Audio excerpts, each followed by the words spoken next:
Hi, Professor Durham. I started doing my video in the Canvas studio and I got to about 5 minutes and I think I reached the maximum length and it stopped, and then I tried to upload it and it wasn't uploading, so I'm just gonna redo it and upload it to YouTube, and then I'll submit the link in the studio because I don't want to lose the video again, and I definitely know I'm gonna go over the amount of time they allow.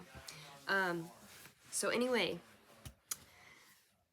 question 1, how did the clients respond to the information you presented? Were there any specific reactions or feedback that stood out to you? So, trying to think, what did I say for this? How did the clients respond to the information you presented? Okay, I think the clients responded really well to the information we presented. I think having the physical shoes there really helped, so they were able to feel the different types of tread that we were talking about, and then kind of think about what they have on the bottom of their shoes if they look, or whenever they look into buying shoes, what they look for or don't look for. And so I think that helped them generalize the information from our table into their own life. And then the specific feedback that stood out to me was that the slipper, I have it here, the slipper was a very big topic, which I'm not surprised, but thought was cool because I just decided to kind of bring these on a whim. My grandma got these for my boyfriend. Which is funny because I feel like they look very grandpa-esque, you know, not something that a 23-year-old would wear as a slipper, but they're very comfortable and they're supportive, and they have a good groove here for your ankle to keep secure in. So I brought them as a good example of a slipper because I know a lot of older individuals wear slippers in their home, and are in their home frequently and maybe go out once or twice a day. So the slipper was a hit, and educating them on a good slipper was really positive because we heard that there was a few who wore slippers regularly, but there was tread wearing off the bottom of them. So I was able to educate her on a good slipper that she could potentially purchase. Were there any barriers, language, health literacy, cultural deficits that affected your ability to educate the clients, and how did you address these barriers? So there wasn't too many, I didn't really think there was any language, health literacy barriers, but there was one situation where the individual just kept talking a lot and over us, and it wasn't really like a two-way conversation. It was like us trying to educate her, and she just continued to talk about what she wanted to talk about, you know, which was fine. A lot of older individuals, I think, don't get to talk to a lot of people all the time. You know, they don't have somebody who comes in and sit next to them and wants to hear about their day all the time. So I think whenever they do see people, they get to talk, which is great. I mean, everybody should have that opportunity. But yeah, I think that was kind of the only challenge that I felt I went through, because I was trying to talk to her about, you know, good footwear and ask her what kind of shoes she has and stuff, and she wasn't really interested. She was just interested in talking about herself, not really getting any information from us. So I tried to like leeway her conversation that she was talking about into an education about shoes, which wasn't successful. I don't think that she was listening to me. And then once the person in front of her moved forward, she moved forward. So I don't really think my education got across the table to her. But a lesson to learn from that is that I think I just need a more, not assertive, but captivating voice, I think. I think that will come as I gain confidence in my profession too. Takes time, I know. Keep telling myself that. The next is, how effective were your teaching methods or tools used to enhance client understanding? Visual aids, demonstrations, handouts. Provide an example of how you assess client understanding to support your conclusions. So I think the big thing at our table, which I already mentioned, was having the physical shoes there. They were able to feel the shoes, feel the different types of tread, visually see, you know, a flip-flop versus a tennis shoe, or like a good example of a slipper, and then visualize what they have at home. And also feeling the grippy socks. This could also help them know what to look for in the store. A lot of people had said they have gotten grippy socks from the hospital, and they've taken them home. Some people said they still have them, some people said they don't have them anymore, but that they want some. So I told one individual she could get them off of Amazon. And I also think it was great that we had all the different physical shoes and socks there, because if there was a hearing deficit or a visual deficit, they could still tactilely feel the shoes and feel what to look for when they're looking for safety, looking for safer shoes and socks. And let's see here, provide an example of how you assess client understanding. There was an individual who told us we were talking about her slippers, and she was like, oh, I've had my slippers for so long, and they used to have a black bottom, and now one of them has a white bottom because I wore the bottom off of it. And we were all talking to her and educating her about, well, you know, I think that means it's time to, I think it's, yeah, I said this. I said, I think that means it's time to consider looking into new slippers. And I had showed her these ones, and we talked about the pros of the slipper, and she was feeling the squishy bottom here, and she was asking about the brand, and so then I gave her the handout, and I could tell that she was really engaged with the information because she was asking questions and wanted the handout too. Let's see, looking back, do you think the content you provided was appropriate for the group? Were there topics you wish you had covered more thoroughly or left out? I think the content was really appropriate. I think that it was great that we had the physical shoes and socks there. Like I said about the visual or auditory deficit, I think it was great to have a something that they could tactilely feel. And so we had an activity planned, kind of like an environment and matching the shoe to go with it or the sock to go with it. And we didn't get to play that game. People were more so just walking by the table and feeling the shoes and the socks, and we were discussing like the pros and cons, and then they were telling us about their shoe situation, what they look for in a shoe, just their own personal experiences. And then, you know, by the time we got through that conversation, the person in front of them was moving forward, so they moved forward. And so we didn't get to do our matching activity. So I think that, like, if we were able to do that, we would have educated people more. But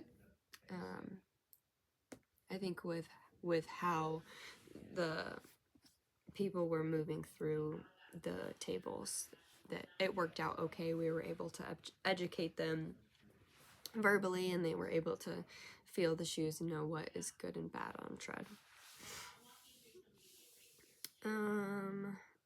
Oh, one part I wanted to add in. I do think though that, like, when I was talking to the older individuals, they seem to know, like, what is a good tread, what is a bad tread. It needs to have a higher back on the heel.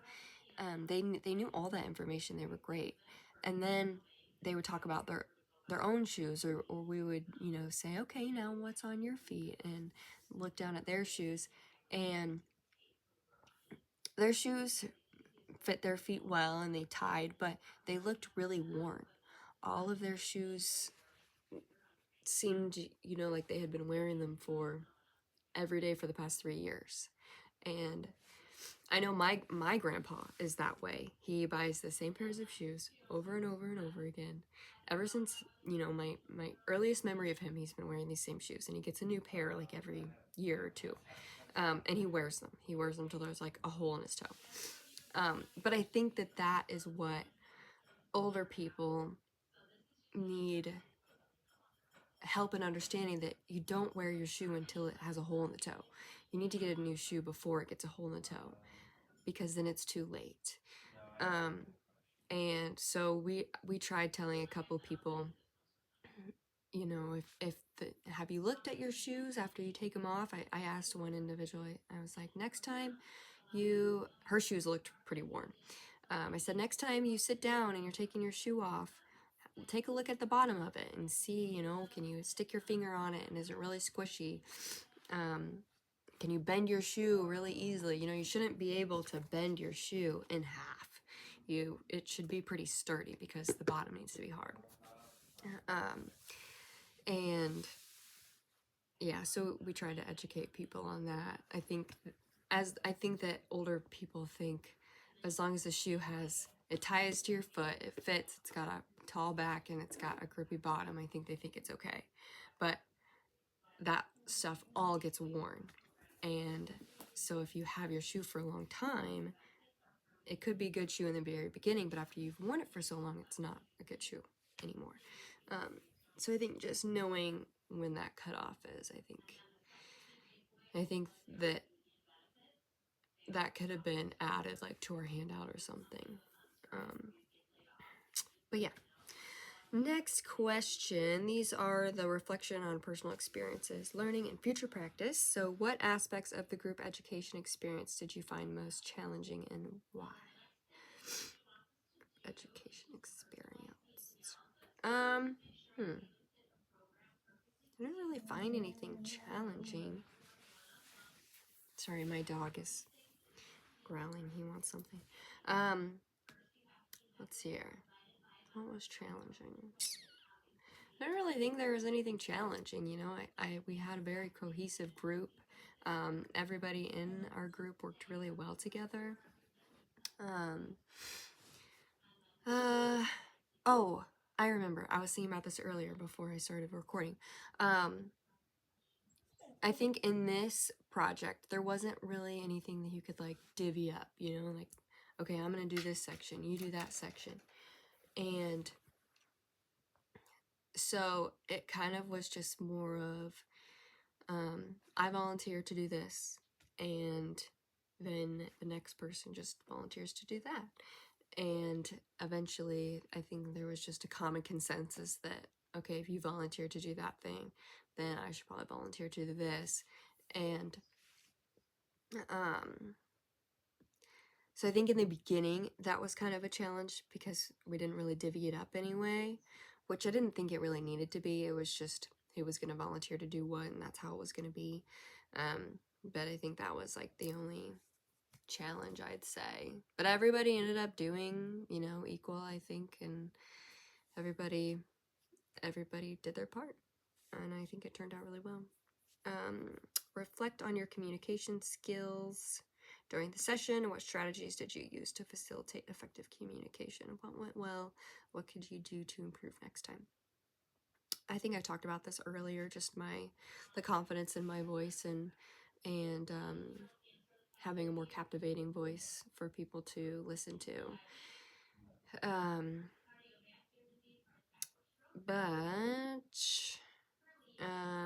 I think just like general conversation went well.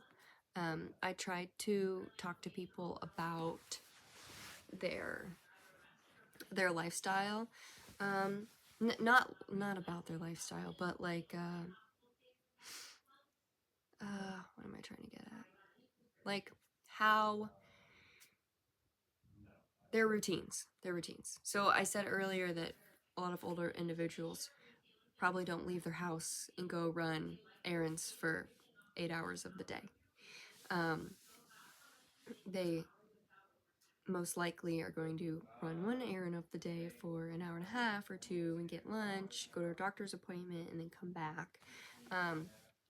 So that means they are going to be spending most of their time in their house. So like, what are they wearing in their house when they're at home?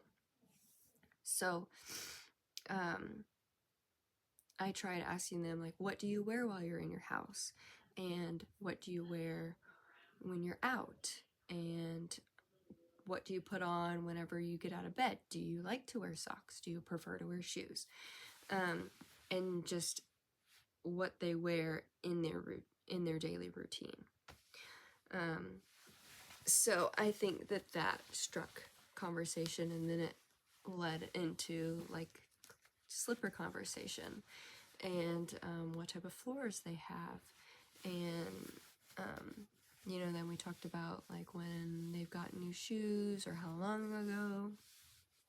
So I think that I talked well with them about their routines. I think that was a good way to incorporate shoes, because shoes are part of your routine. You wear your shoes while you go throughout your routine, or socks.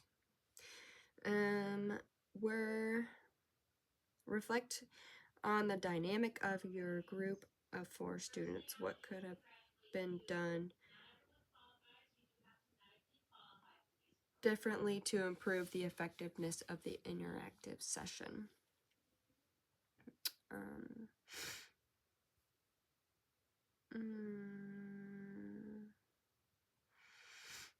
I don't really I guess like if we were to have done the activity that we had planned, the matching activity, we would have had more interacting and dynamic. But we kind of just talked to them as they came up to our table. Talked about their shoes. We all 4 just talked to them about their shoes quickly as they went by, really. So I guess one person could have guided them to sit down and try on a sock, try on the grippy sock, because that was part of our plan too. That's why we brought that office mat. So yeah, changing that probably would have made our table more active, instead of just talking and feeling all the different types of socks and tread.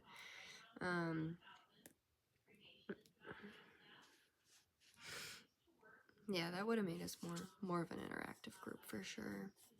I think that would have been a good idea.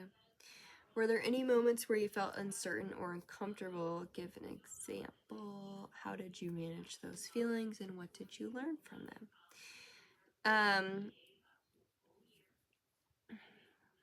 So there was an older lady there who, well, they're all older ladies. I don't need to say older ladies. There was a lady there who I could tell she was talking to us, and she said she doesn't do cooking anymore because of her disease, and I could tell she had a lot of uncontrollable movements in all 4 of her extremities. She was walking, but she had a walker with her, but I could tell she had some uncontrollable movements. And so I was talking to her, just like I would anybody, but I was also trying to think in the back of my mind, like, what disease does she have? And I was thinking about what we've learned in class, and based on her age, what it could be. I didn't think it was Parkinson's. It just didn't. I didn't think it looked like Parkinson's, especially with the movements. And she wasn't stiff. So then I was like, is it MS? And then I was thinking, no, it just didn't look like MS either. And then I thought about Huntington's disease. And then I was thinking, maybe that one does have abnormal, or yeah, like uncontrollable movements. And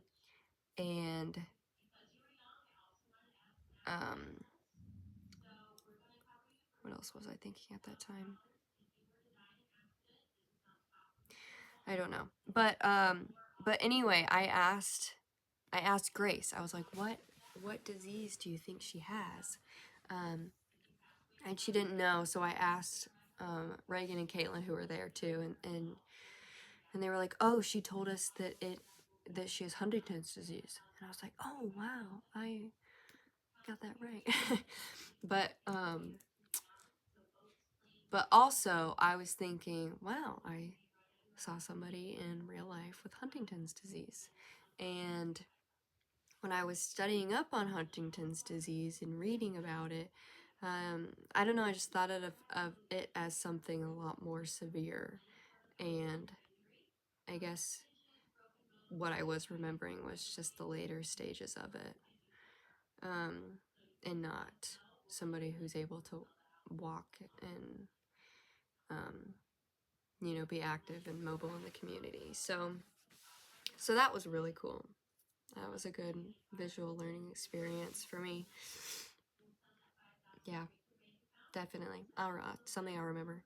And then how was this experience impacted your understanding of patient education as part of the healthcare process? How can you apply what you learned in this experience to your future clinical practice? Shoot. Oh. Okay, still going. My iPad said a low battery.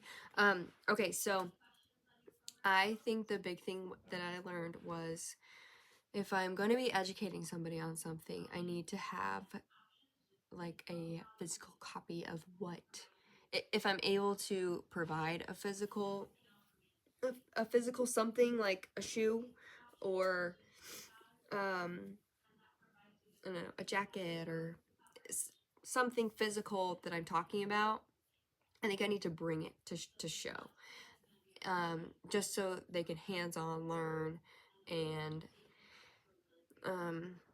even use it or try it. I think that is a big takeaway, because then you kind of attach a memory as well as a feeling to what you learned, to take it back with you in your home and apply it. I think it just paints a better picture when you can physically hold something. What skills do you want to further develop to improve your ability to educate clients in the future? So I talked about this, the tone of my voice. I think it needs to be more captivating, and also, I think whatever I'm trying to teach, I need to 100% know as well. And I know, I mean, I feel comfortable educating on shoes, but just things in general. If I'm educating on hip precautions, or chest precautions, or educating on the 4P, anything, I need to know 100% like the back of my hand to be able to teach somebody else. Any assistive tech, because if somebody's teaching me something and they don't know it 100%, I know that they don't know it 100%. So if I'm teaching somebody something and I don't know it 100%, I know that they know that I don't know it either. And I mean, you can hear that. You could hear it in my voice if I was teaching you. So, something that I didn't know. So, I think that's like a good takeaway from, I think, this course and assistive tech.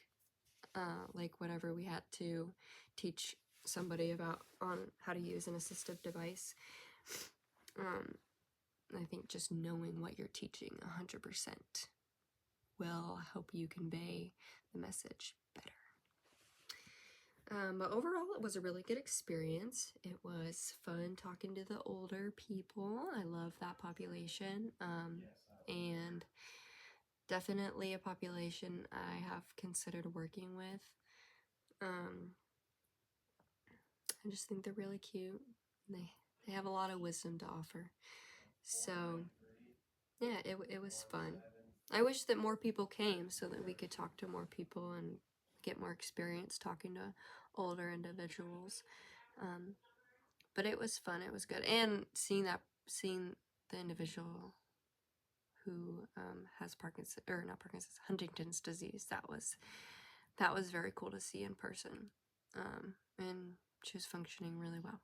So very cool. Thank you.